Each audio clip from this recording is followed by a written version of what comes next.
ठाकरेंनी गंभीर आरोप असा केलेला आहे.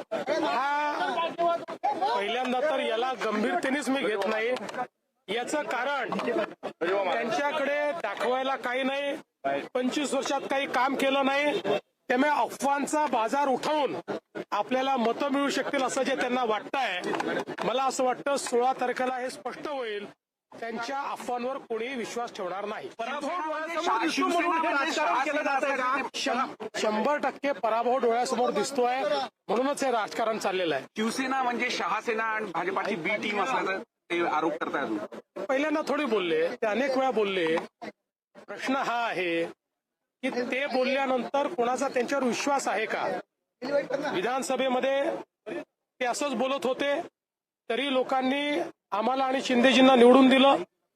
नगरपालिकेमध्ये पुन्हा आम्हालाच निवडून दिलं.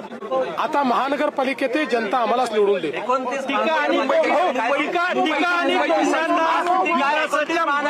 उत्तर देता जनता विकासाच्या मुद्द्यावर पुन्हा एकदा मतदान करेल असं वाटतंय. जनता टोमण्यांवर मतदान करणार नाही. जनता टीकेवर मतदान करणार नाही. जनता विकासावरच मतदान करेल.